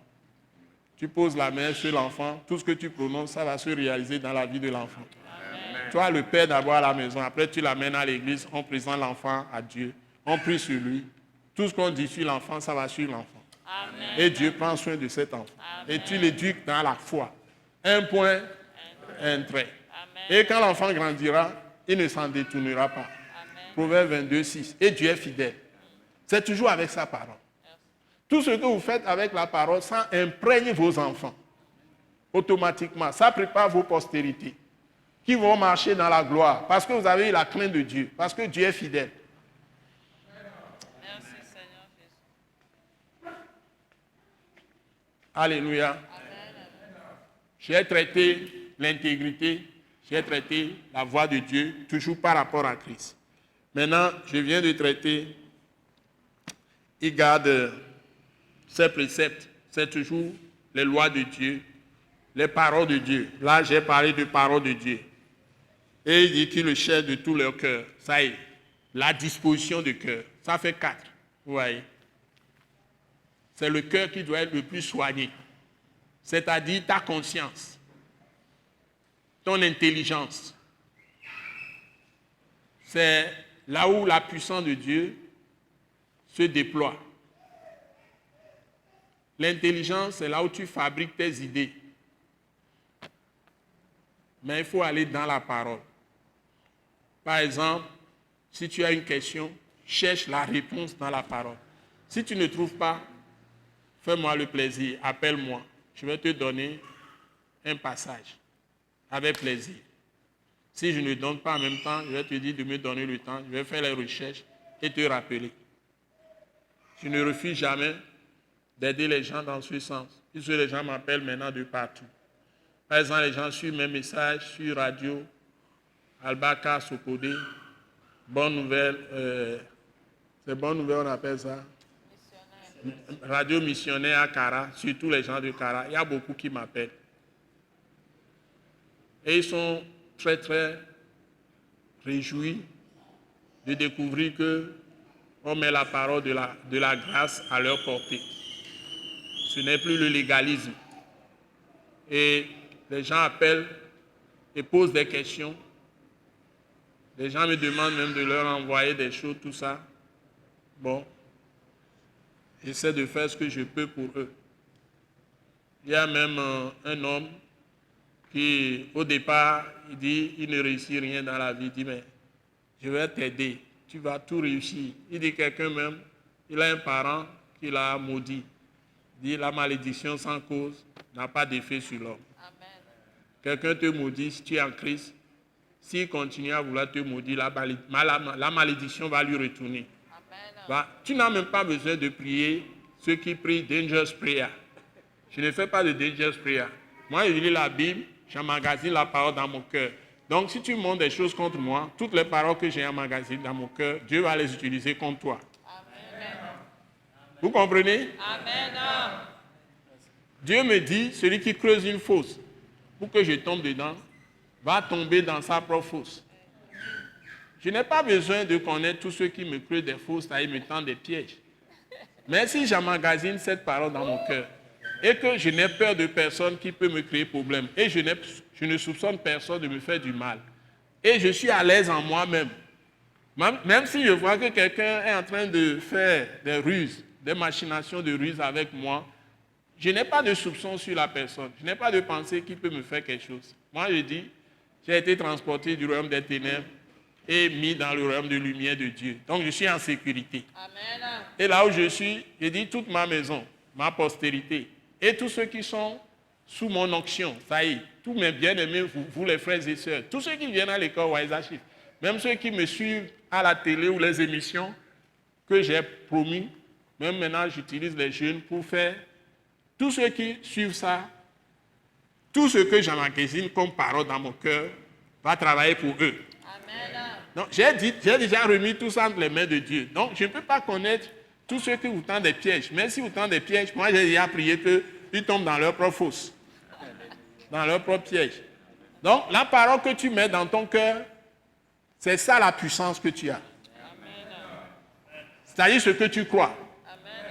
Si tu crois que quelqu'un qui te creuse une fosse, comme la Bible a dit, va tomber dans la fosse, ce n'est pas en priant contre les gens que tu fais du bien. Tu n'as pas besoin de prier contre les gens. Tu pries pour que les gens soient sauvés, que Dieu ait pitié d'eux. Et tu apprends à pardonner aux gens, à les aimer. Je ne sais pas si vous voyez la méthode. Ouais. Ceux qui disent qu'ils vont nécessairement prier contre les gens pour qu'ils meurent et maudire les gens, ils font mal. Ce n'est pas ça que Dieu nous enseigne. On n'est pas dans l'Ancien Testament. On est dans le Testament de Christ. Ce que Dieu veut que tout soit sauvé et parvienne à la connaissance de la vérité. Amen. Donne-moi un peu d'eau. Donc, nous sommes vraiment dans le bon chemin. Je vais m'arrêter là pour aujourd'hui. Proverbe 22, verset 1. La réputation vaut mieux que la richesse. Bon, les hommes dans le monde aujourd'hui ne pensent qu'à la richesse, donc pensons à notre réputation. Les gens ne le savent pas. Le nom que tu as est plus important que l'argent que tu peux avoir. Surtout le nom de chrétien, de fils de Dieu ou de fille de Dieu. Soyez bénis. Jean chapitre 14 et Jean chapitre 15. Je voudrais que vous méditez ça à la maison. Parce que le temps passe très vite. En bas ici, je n'ai pas écrit de verset. J'ai essayé de définir le Saint-Esprit. Nous sommes d'accord? Mais j'ai mis Jean chapitre 14. Je veux que vous lisiez ça à la maison. C'est là où la Bible nous dit clairement que le Saint-Esprit nous conduira dans toute la vérité. Donc, même les paroles qui sont dedans, vous allez voir que ce que nous lisons dans Psaume 119, c'est exactement les mêmes révélations, les mêmes principes. Comme j'ai fait la correspondance, vous voyez, j'ai pris 2 versets, mais j'ai parcouru beaucoup de passages dans le Testament ou dans toute la Bible. C'est les mêmes choses. C'est Dieu qui continue toujours à parler. Et c'est l'auteur unique de toute la parole, qui est la parole de Dieu. Donc nous devons prendre ça très au sérieux. C'est la vérité. Soyons bénis tous. Amen. Et je dis que vous êtes dans les positions les plus élevées quand vous êtes en Christ. Amen. Maintenant, tu peux être président de la République et il faut marcher selon les paroles de Christ. Tu peux être président, tu peux être ministre, tu peux être n'importe quoi, tu peux être même balayeur de rue, mais aux yeux de Dieu, il n'y a pas d'oppression. Vous devez partager tout, vous devez considérer tout le monde, respecter tout le monde, et Dieu ne fait acception de personne. Ce qu'il fait pour un cultivateur, il peut faire la même chose pour un ministre. Donc, le ministre, tout comme le cultivateur, nous tous, on doit utiliser l'esprit de force, d'amour et de sagesse, qui est l'esprit de Dieu, l'esprit de Christ ou l'esprit de Jésus. Donc nous devons tous être conduits dans la sagesse, mais aussi dans Dieu qui est amour, mais aussi Dieu qui est force. C'est-à-dire, il nous donne la capacité de tout faire. Voilà, nous avons l'esprit de force, d'amour et de sagesse. Ça, c'est 2 Timothée, chapitre 1, verset 7, je crois. 2 Timothée, je peux même vous le mettre. Donc, 2 Timothée, quand Dieu dit, va te conduire, va faire ceci, tout ça, c'est 2 Timothée, chapitre 1, verset 7. Il y a un autre verset qui est très important. Lorsque nous sommes attachés à Jésus, la Bible dit que nous sommes séparés du monde, transportés dans son royaume. Il y a 2 Corinthiens, chapitre 6, versets 14 à 18. Donc, tu dois te séparer du monde. Et Dieu dit, t'accueille comme son fils. Donc, tu ne peux pas aller avec le méchant. Tu ne peux pas aller avec quelqu'un qui pratique les idoles ou qui pratique l'occultisme, qui pratique la sorcellerie. Une autre puissance, méditation transcendantale, les religions orientales, les religions hindoues. Et puis tu dis que tu marches avec cette personne. Par exemple, dans les mariages ou dans les entreprises, tu dis tu fais la même entreprise, vous êtes partenaires, vous créez une entreprise ensemble. Ça va nécessairement, à un moment donné, avoir des blocages parce que vous ne pouvez pas être dans le même esprit. Parce que vous n'avez pas les mêmes pensées. Toi qui es saint, même si tu fais du commerce, tu dois utiliser la parole de Christ pour te conduire. La parole de Dieu pour faire tout ce que tu fais. Les gens peuvent acheter quelque chose et ils vont vouloir avoir des bénéfices, parfois exagérés, même escroquer les gens. Toi, tu ne peux jamais faire ça. Ta marge de bénéfice sera raisonnable. Tu ne vas pas voler les gens. Tu ne vas pas, par exemple, aller prendre les plastiques pour faire le riz, pour venir vendre aux gens que c'est du riz, alors que tu as utilisé le plastique. Il semble qu'il y a des peuples qui font ça. Ils peuvent utiliser des plastiques pour faire du riz, pour fabriquer du riz. Vous me regardez? Vous le savez, non? Vous connaissez? Je n'invente pas d'histoire.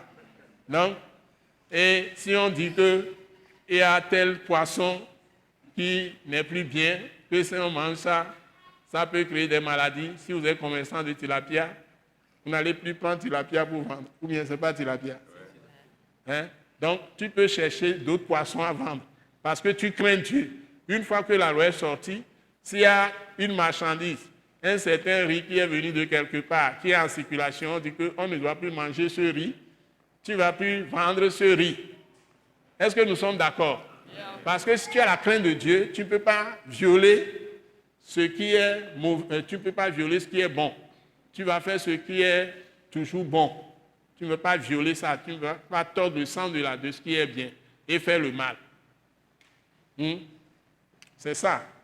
Par exemple, si tu es un homme de Dieu, une femme de Dieu, si tu prends l'enfant d'autrui, tu vas lui chercher du bien, l'éduquer, prends l'enfant comme ton propre enfant, ton propre fils ou ta propre fille, mettre l'enfant à l'école, mettre l'enfant dans les conditions d'apprentissage, par exemple, pour avoir un métier. Tu ne peux pas garder l'enfant petit comme ça, tu ne l'envoies pas à l'école, l'enfant n'a jamais été à l'école, tu l'utilises seulement pour te faire des travaux à la maison. Donc les enfants de Dieu ne peuvent pas faire les choses comme les gens du monde. Donc il y a la bonté, l'amour, quand tu dois faire les choses selon la voie de Dieu, selon la loi de Dieu. Tu vas faire les choses comme une personne intègre, etc. Donc quand tu es en train d'agir comme ça, Dieu va te bénir. Mais comment tu peux y arriver? C'est quand tu es en train de lire sa parole. Nous allons le voir à la suite. C'est quand tu es en train de méditer sa parole, tu es en train d'étudier sa parole, que tu vas avoir ces idées-là et tu as ainsi la pensée de Dieu. Et Dieu va te bénir. Amen. Et tu éduques tes enfants dans tout ça. Eux aussi vont grandir dans la connaissance de Dieu. Et leur vie sera une vie de bon témoignage et ils vont glorifier Dieu sur la terre. Dieu va les faire posséder toutes les nations. C'est ça que Dieu a promis pour chacun de nous. si nous sommes en Christ. Soyez bénis. Amen. Nous allons y aller. Et maintenant, Père notre Dieu, nous te sanctifions par le nom puissant de Jésus-Christ de Nazareth. Nous te bénissons au nom glorieux de notre Seigneur Jésus-Christ. Et nous te disons merci de ce que tu nous as donné ta parole, tes statuts, tes préceptes, tes ordonnances, tes lois, pour les observer avec soin, afin que nous puissions marcher dans l'intégrité,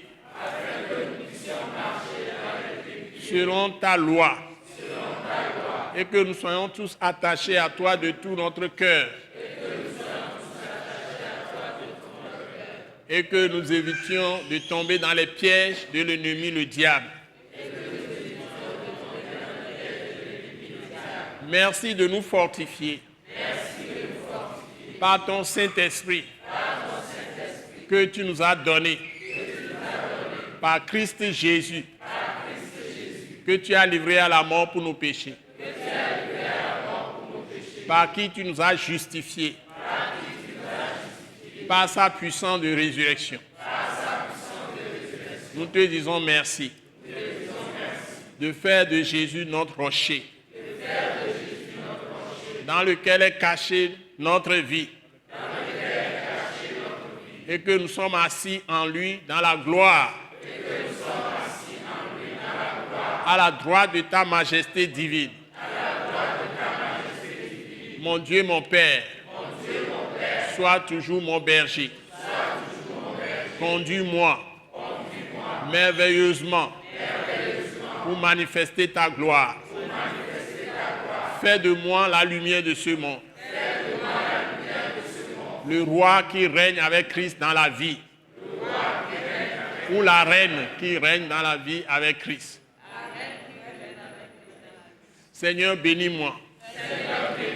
Et fais-moi prospérer en toutes choses pour la gloire de ton Saint-Nom et pour la gloire de notre Seigneur Jésus-Christ.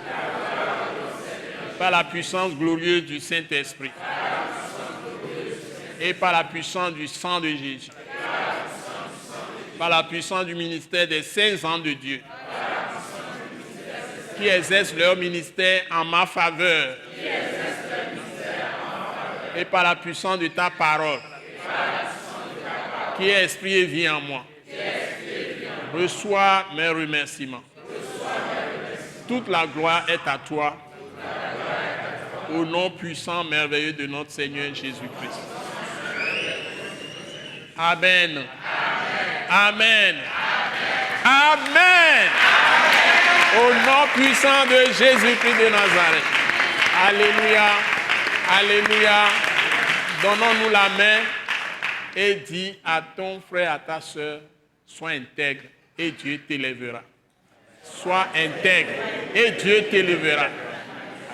Sois intègre, mon fils, et Dieu t'élèvera. L'amour de notre Père Céleste, la communion du Saint-Esprit soit avec nous tous. Dieu nous renforce par son Saint-Esprit. Nous soyons tous intègres pour briller pour Dieu. Au nom de Jésus. Amen. Amen, amen, amen. Nous croyons que vous avez été bénis et édifiés à l'écoute de ce message et vous exhortons à persévérer dans la grâce de Dieu. Pour plus d'informations et pour écouter d'autres puissants messages, merci de nous contacter au numéro indicatif 228 90 04 46 70 ou de visiter le site web atacinternational.org. Soyez bénis en Jésus-Christ.